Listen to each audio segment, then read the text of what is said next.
Bom, então meu seminário vai tratar a respeito dos moduladores metabólicos e a redução do uso de farinha de peixe e óleo de peixe na nutrição de peixes carnívoros. Bom, num primeiro momento eu gostaria de começar introduzindo o conceito de energetic budget, que é um conceito que trata a respeito do equilíbrio bioenergético de um animal, que começa a partir da energia que ele ingere, como essa energia ela se distribui dentro do corpo e como ela é alocada de acordo com as demandas energéticas que esse animal tem.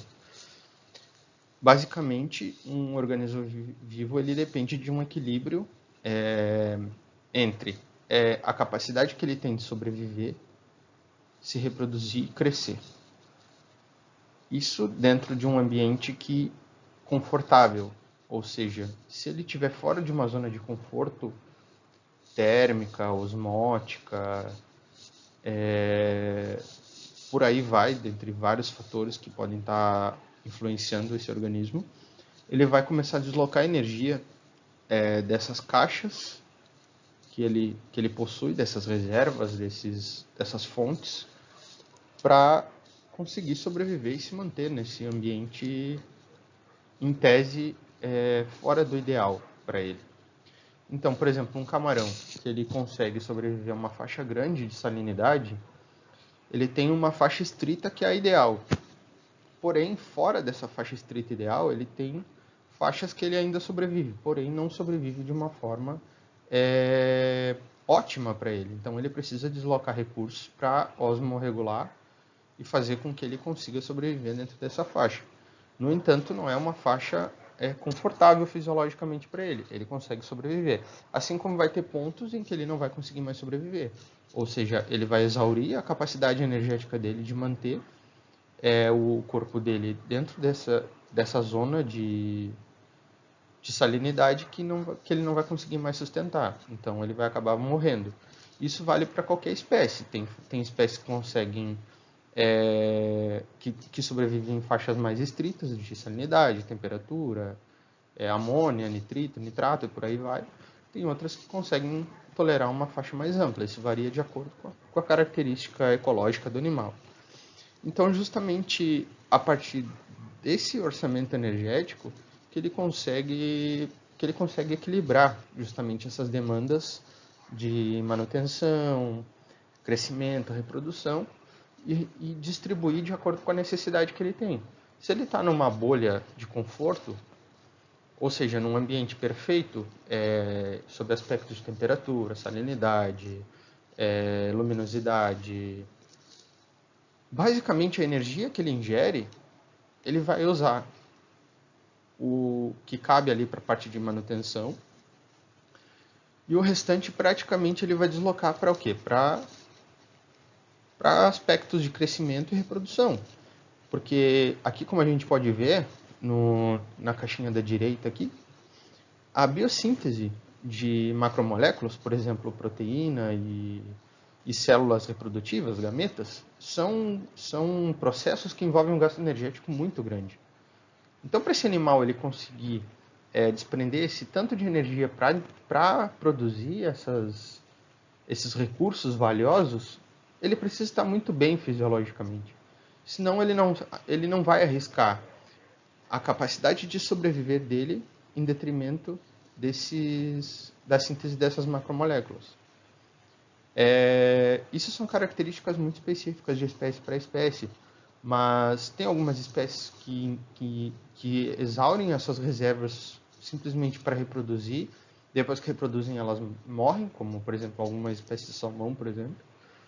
Mas tem espécies de interesse para a aquacultura, por exemplo, o camarão.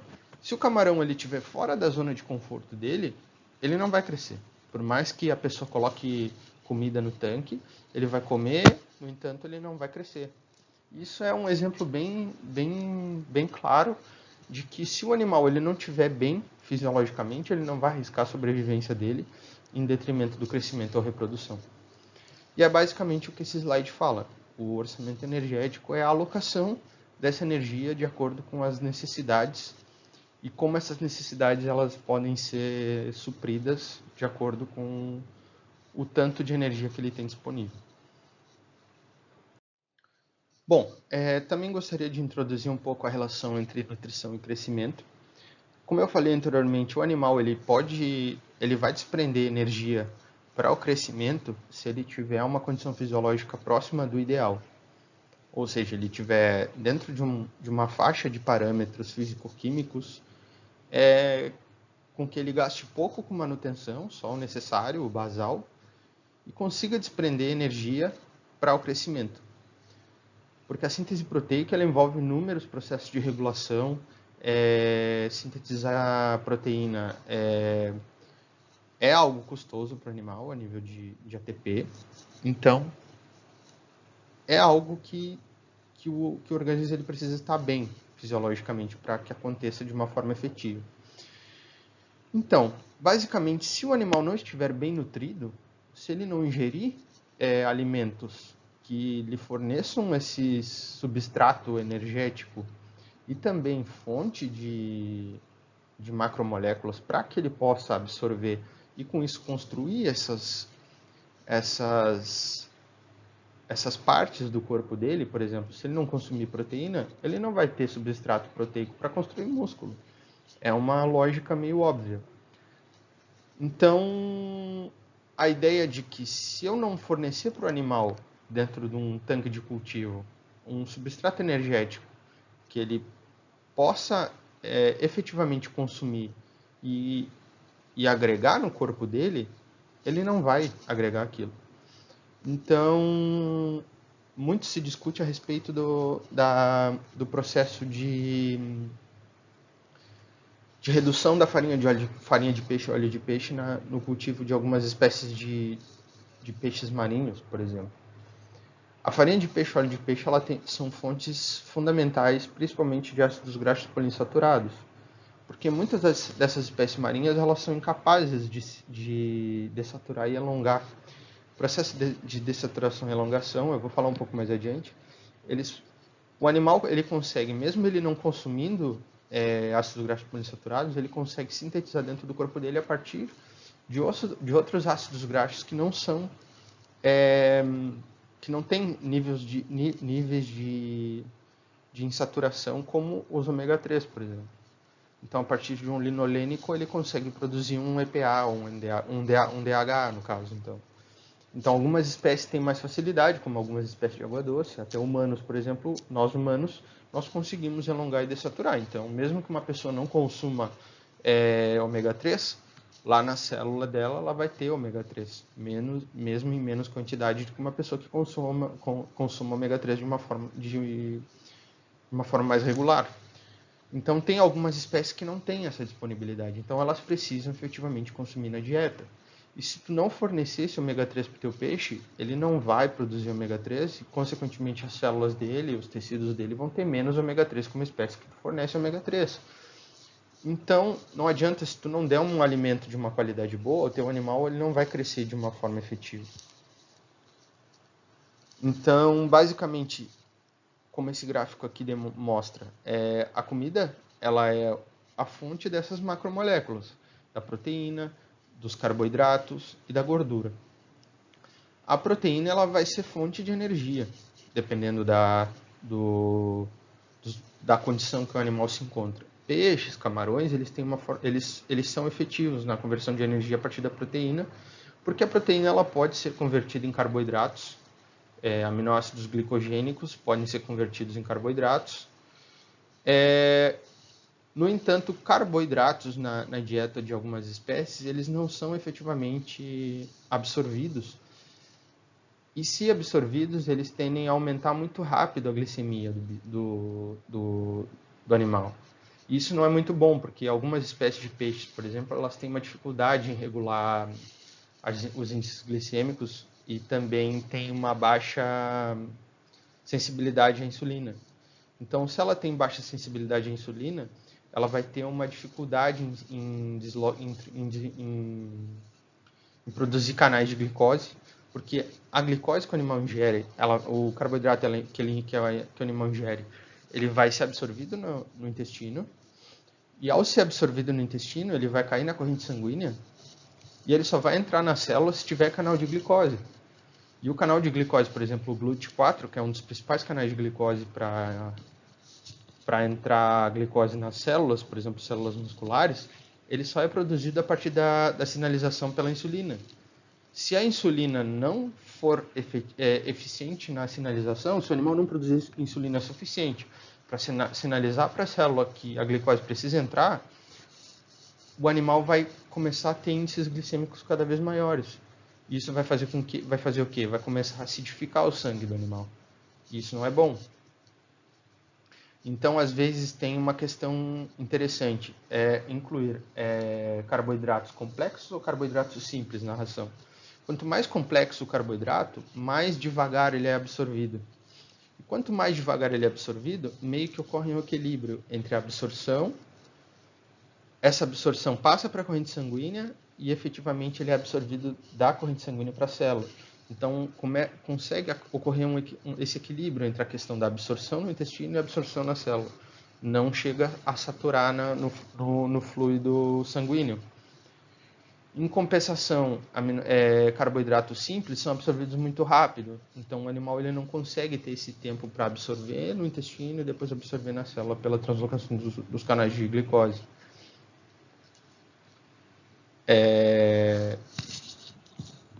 E as gorduras, os lipídios, eles podem ser de dois tipos. Os triacilgliceróis, que são as gorduras neutras. Os triacilgliceróis são armazenados, né, em células de gordura, adipócitos, e esses adipócitos eles podem ser convertidos em energia pela beta-oxidação lá dentro da mitocôndria, ou eles podem ser armazenados. Aí depois a gente também tem os ácidos graxos que vão compor as membranas plasmáticas, que precisam ser poliinsaturados justamente para aumentar a fluidez da membrana. E aí que entra a importância dos ômega 3, porque se a gente não tiver uma fluidez de membrana, consequentemente algumas funções celulares ficam comprometidas. Por isso a necessidade da fluidez de membrana. E algumas células, por exemplo, os neurônios, se elas não tiverem uma fluidez de membrana boa, muitas funções neuronais ficam comprometidas. Então, por isso a necessidade alta de ácidos graxos poliinsaturados, porque esses ácidos graxos poliinsaturados que vão conferir essa fluidez de membrana. E outro ponto interessante na questão das gorduras é que a gordura ela só é quebrada em energia se tiver um suprimento de oxigênio satisfatório.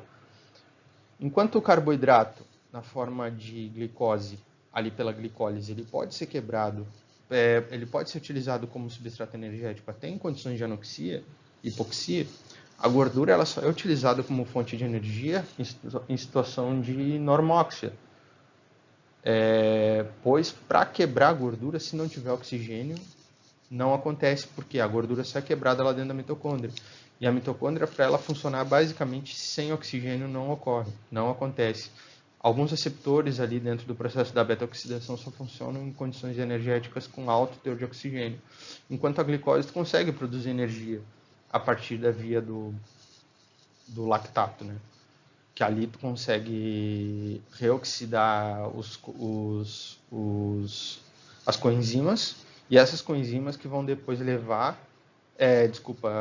oxidar essas coenzimas reduzidas que vão entrar no ciclo de Krebs, vão ser novamente reduzir coenzimas oxidadas que vão entrar no ciclo de Krebs, vão ser novamente reduzidas e depois vão entrar lá na cadeia fosforilatória de elétrons para ser novamente reoxidadas.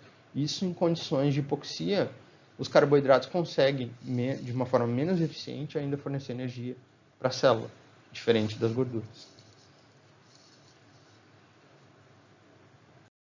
Bom, agora eu vou falar um pouco da síntese de ácidos graxos poliinsaturados e altamente poliinsaturados,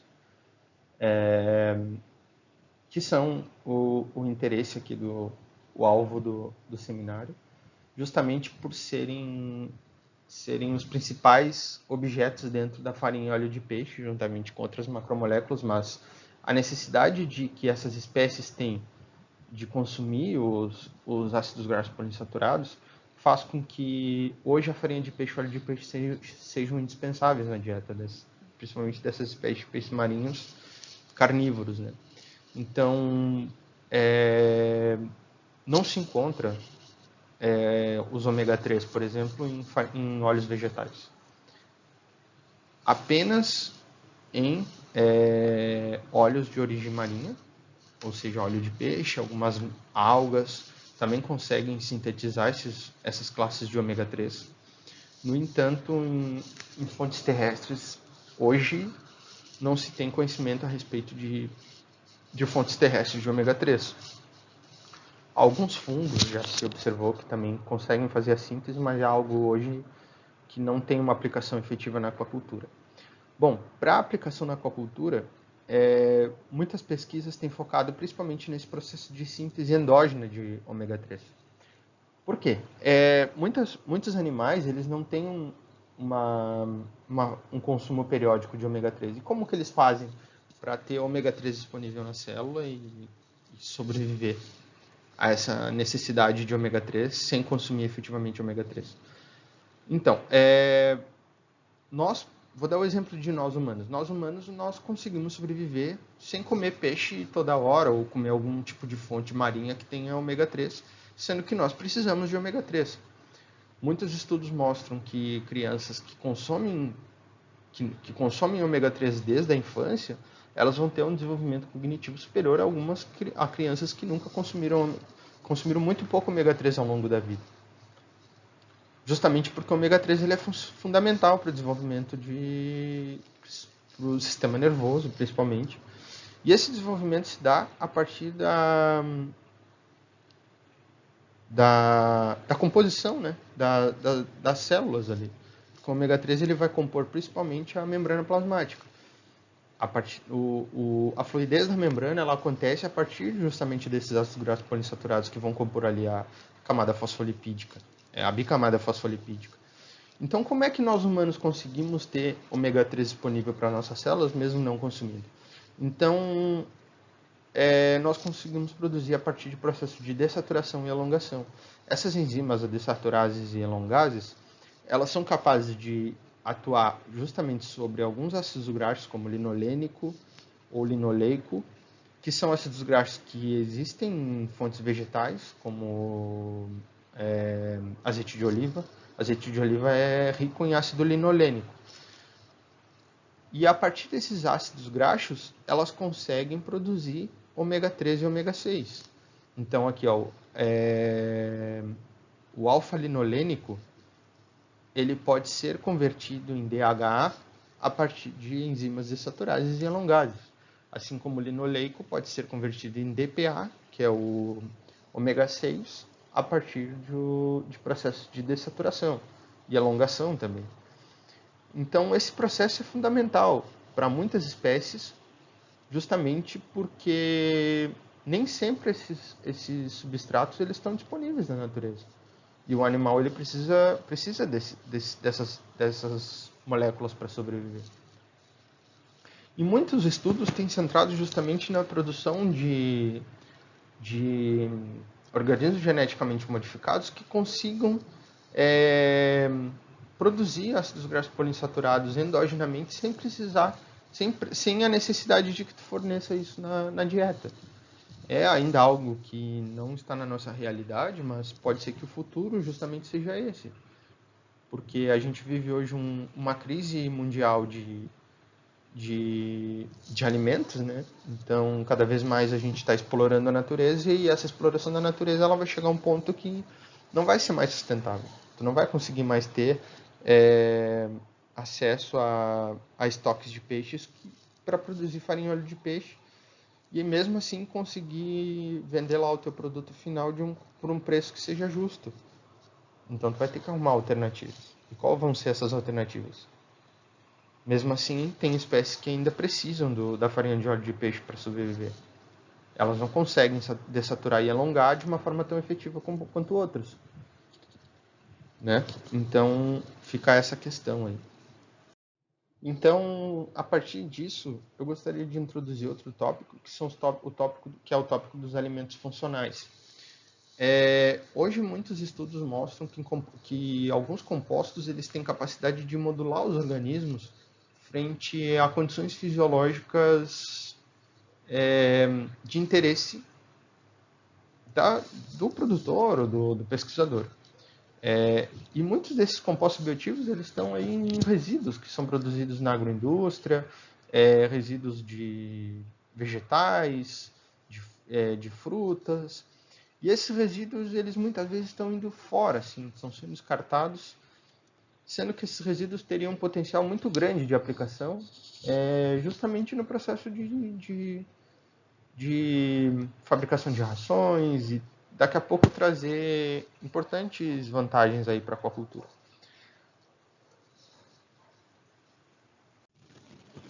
E basicamente esse processo esse conceito de alimentos funcionais, ele introduz um outro tópico que são os compostos bioativos.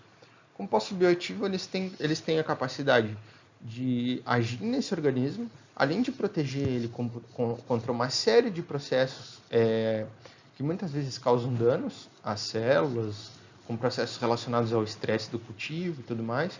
Além disso, eles conseguem condicionar o animal fisiologicamente ou bioenergeticamente perante situações de baixa disponibilidade de alimento ou até uma disponibilidade de alimento que não supre as demandas que o animal precisa. Ou seja, uma baixa demanda de proteína, porém uma alta demanda de carboidrato. O carboidrato ele não é muito bem aceito por algumas espécies de peixes.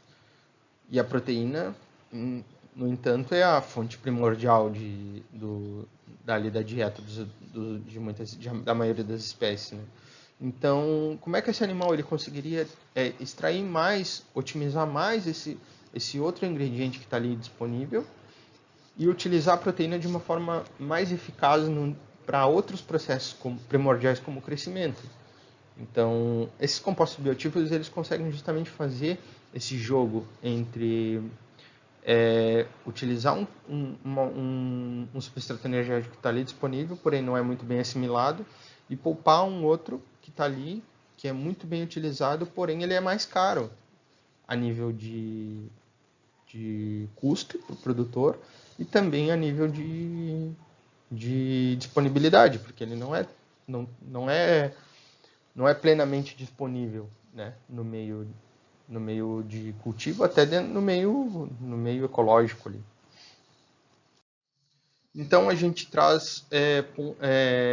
introduz um processo chamado de modulação metabólica. O que são moduladores metabólicos? Moduladores metabólicos justamente eles atuam nessa interface entre condicionar o animal dentro de uma situação que eu tenho uma limitação nutricional, ambiental. No entanto, eu preciso que o animal ele sobreviva, se reproduza, cresça, mesmo nessa condição que não é a ideal. Ou seja, eu estou tentando mudar ou condicionar ou modular a fisiologia dele a uma situação que seja mais efetiva, ou seja, mais economicamente mais viável para o produtor, no caso, sem afetar tanto a biologia desse animal. E existem estratégias nutricionais que são capazes de fazer com que esses animais eles mudem a fisiologia deles para chegar a esse denominador comum. Muitas dessas substâncias elas conseguem interagir com algumas enzimas, algumas proteínas que são marca-passo dentro do processo fisiológico ali, bioenergético.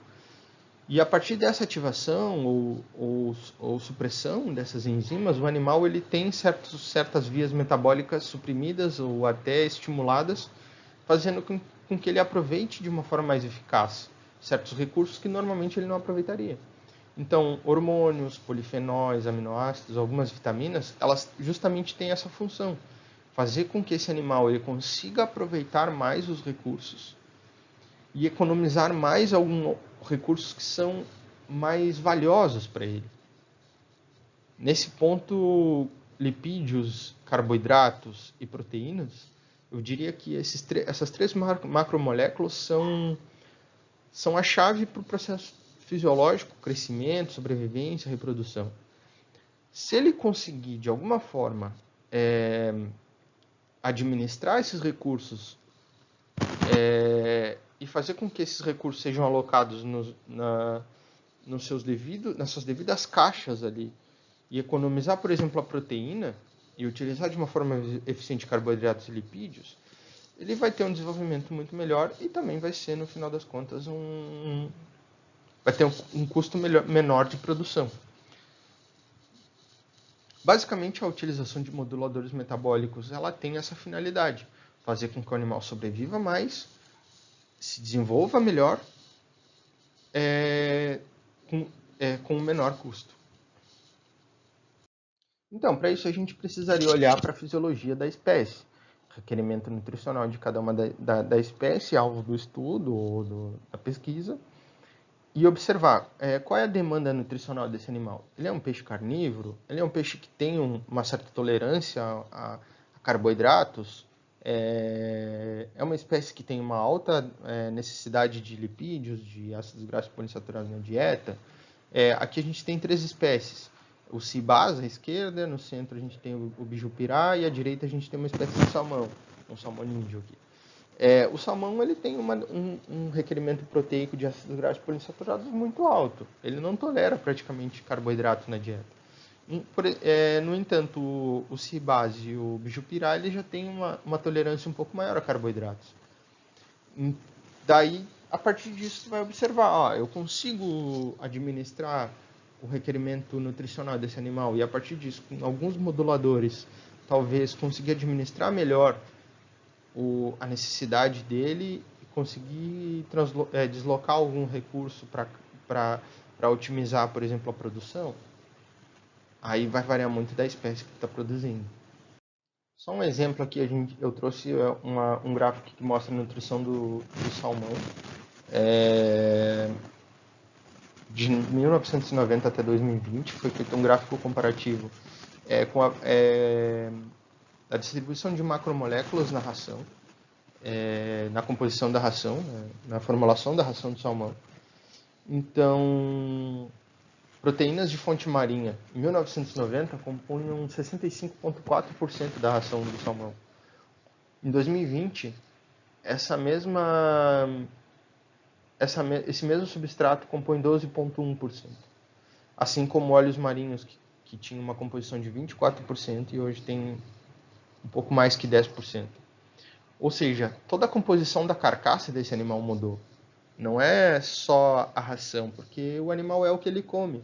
Se eu estou fornecendo mais substratos vegetais ou substratos de origem terrestre, óleos vegetais, carboidratos, eu também estou fazendo com que ele assimile essas fontes de origem vegetal e, por ter uma dificuldade fisiológica de sintetizar certas macromoléculas, como elongar e desaturar, ele vai assimilar ou não vai se desenvolver tanto como um animal que teria fontes de óleos e proteínas marinhas muito maior, como era antigamente, né? Então, isso se reflete no mercado atual. Como é que eu consigo administrar uma dieta de um animal que ele precisa de fontes de proteínas, óleos de fontes marinhas, só que eu não tenho isso disponível hoje. É muito caro proteína de fontes marinhas e óleo de peixe de boa qualidade. Então, tem que se achar estratégias. Quais são essas estratégias? Justamente, talvez, um ponto central nisso seriam moléculas que teriam capacidade de fazer a modulação metabólica. Fazer com que o animal ele consiga se utilizar dessas fontes vegetais de uma forma mais efetiva e ainda assim crescer. No entanto, a composição dele ainda vai ser diferente do que seria um animal que tem uma composição ali que teve disponível um óleo marinho e uma proteína marinha. O consumidor lá, no final das contas, que é o que vai pagar pelo peixe, ele não vai estar consumindo um peixe que tem um alto teor de ômega 3. E sim, ele vai estar consumindo um peixe que comeu óleo vegetal. Né? Isso tudo a gente tem que colocar na balança no final das contas e isso também vai definir o preço do produto final lá da prateleira, né, do supermercado. Bom, nesse slide aqui eu trago só para demonstrar como as commodities, farinha de peixe e óleo de peixe hoje, qual é o panorama ideal de produção e de utilização dessas farinhas de peixe e óleo de peixe no mundo. A aquacultura ela tem um papel importantíssimo na questão da utilização de farinha de peixe e óleo de peixe. E aqui nos gráficos de cima a gente pode observar que a produção ela meio que estagnou. A farinha de peixe em 2005 ela tinha índices bem maiores de produção, hoje basicamente se estagnou, e assim como o óleo de peixe. Porém, se observa que a aquacultura ainda é um dos maiores consumidores da farinha de óleo de peixe, farinha de peixe e óleo de peixe produzidos no mundo.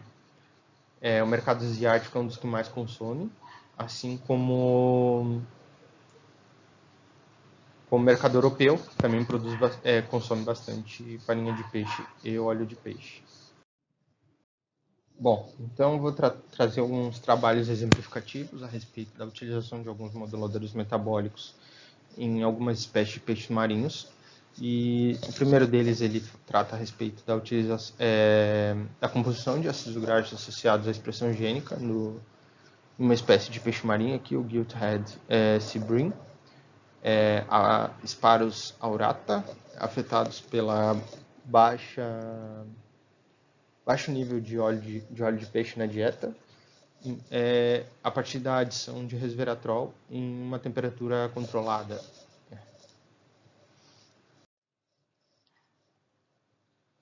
Então, os autores eles incluíram o resveratrol na dieta dessa espécie de peixe, em diferentes níveis de inclusão de farinha de peixe e óleo de peixe. Ou seja, eles colocaram o resveratrol e observaram como o animal ele modificava a sua composição de ácidos graxos poliinsaturados a partir da adição desse resveratrol.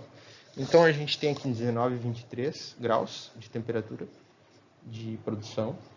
E aqui à esquerda a gente tem os diferentes, a composição de ácidos graxos poliinsaturados, saturados e tudo mais.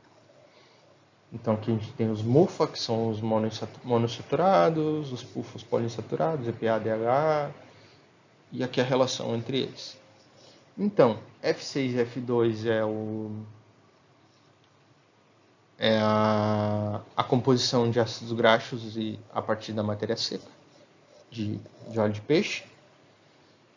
E essa mesma composição mais resveratrol. Então a gente pode observar, por exemplo, aqui na adição de resveratrol a 19 graus, o animal ele teve um aumento da composição, por exemplo, de ácidos graxos poliinsaturados. Ou seja, o resveratrol fez com que esse animal ele conseguisse otimizar a síntese de ácidos graxos poliinsaturados a partir da adição na ração.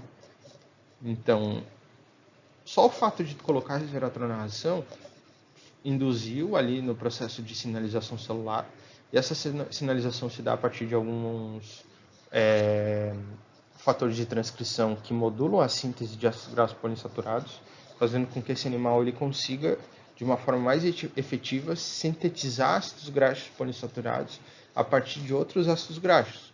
Ou seja, um animal que talvez ele não consiga lidar muito bem com a síntese endógena de ácidos graxos poliinsaturados, o resveratrol ele dá esse impulso. Ou seja, é justamente isso que a gente procura no modulador metabólico, num alimento funcional. E o resveratrol ele é um polifenol que ele está presente, por exemplo, em alguns resíduos do bagaço de uva, da indústria do vinho. E ele hoje é bastante estudado por ter esses potenciais de atuar como modulador do metabolismo de algumas espécies. Já se observou em algumas espécies de camarão, já tem sido bastante estudado em roedores. Aqui também a gente observa que ele aumenta em F2 mais o resveratrol ali, com o grupo que recebeu 2% de matéria seca de óleo de peixe mais o resveratrol. A gente teve um aumento na síntese de monoinsaturados, principalmente o linolênico ali, que é o 18,3.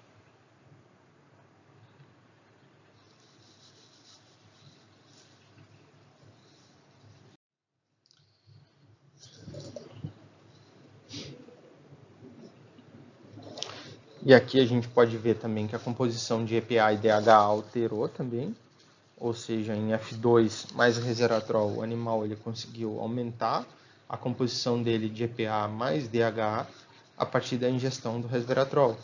Isso é um resultado interessantíssimo, porque se tu tem uma composição basal de resveratrol a partir de uma dieta, e se tu adiciona uma molécula que consiga fazer com que tu sintetize mais EPA e DHA, é uma vantagem absurda, ainda mais sendo uma fonte barata, uma fonte que tu pode obter de um resíduo. Isso também é observado aqui na relação de ômega 3 e ômega 6. Tipo, num animal que do F6 mais resveratrol ali a 19 graus, se observa um aumento na relação entre ômega 3 e ômega 6. Ou seja, ele tem mais ômega 3 a partir da adição de resveratrol. Nesse outro trabalho, eles exploram também a modulação a partir entre o arco-íris, a composição de ácidos graxos, que é modulada a partir da dieta a introdução de resveratrol na dieta da truta arco-íris. Então, só dando uma exemplificada aqui qual é a atuação do resveratrol. O resveratrol, a truta arco-íris é uma espécie carnívora de água doce, de peixe carnívoro, e o resveratrol ele tem uma atuação nessas duas moléculas aqui, que são proteínas. Essas proteínas elas têm uma ação como fator de transcrição de gene-chave no processo de elongação.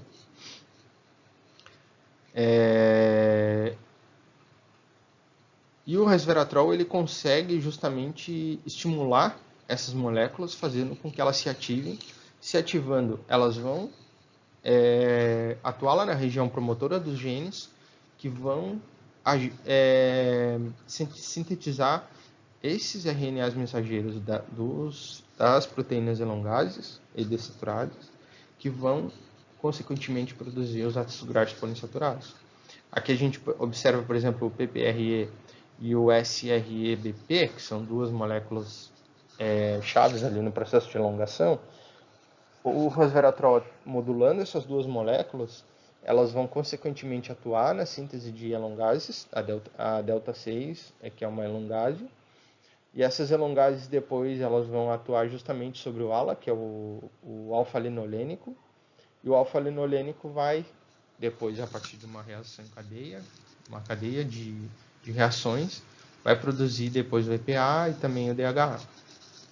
Ou seja, indiretamente o resveratrol ele consegue estimular a produção de ácidos graxos poliinsaturados a partir da modulação secundária de outras moléculas, de outros elementos celulares que vão lá atuar a nível molecular, estimular alguns elementos de transcrição, fatores de transcrição que vão agir lá nas regiões promotoras dos genes e de uma forma muitas vezes indireta, vão estimular a célula a produzir mais ácidos graxos poliinsaturados.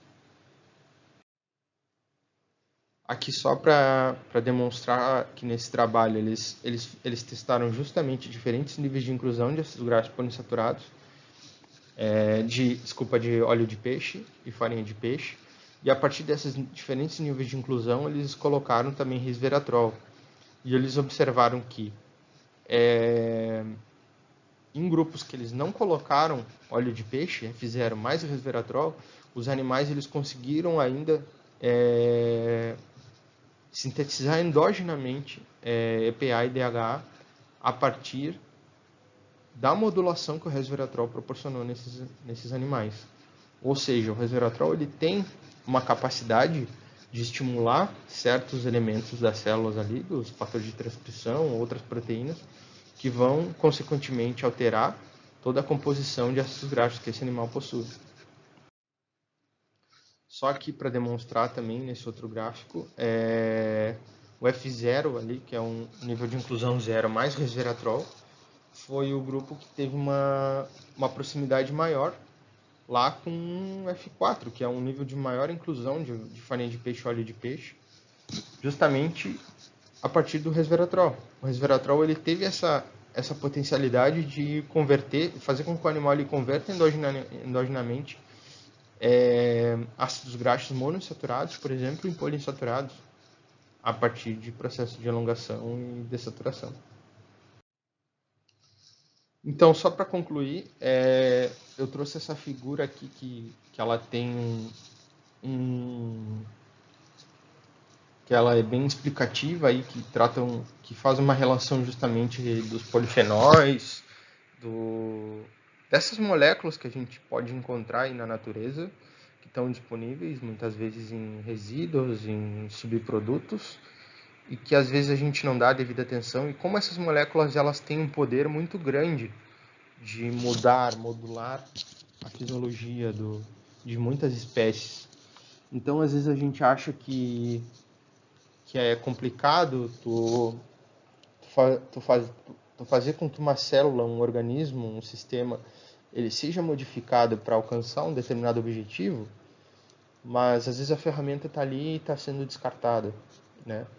Então, polifenóis como resveratrol, quercetina, luteolina, rutina, muitos desses elementos já são amplamente estudados, beta-carotenos, carotenoides, já são amplamente estudados e se vê que essas moléculas elas têm uma influência muito grande sobre processos chaves bioenergéticos.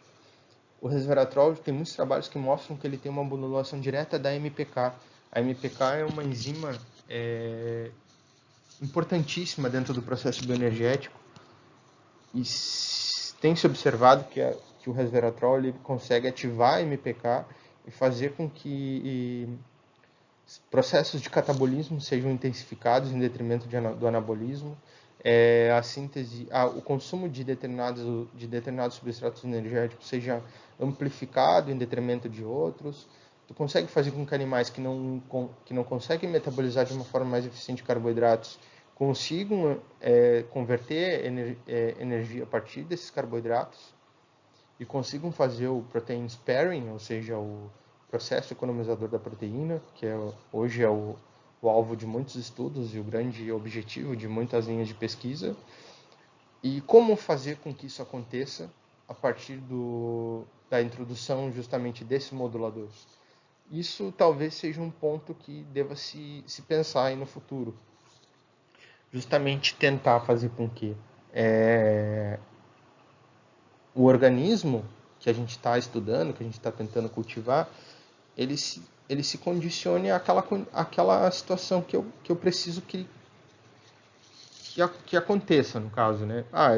Hoje a gente tem uma baixa disponibilidade de ômega 3, né? Para acrescentar nas rações. Cada vez a farinha de peixe está aumentando mais de preço.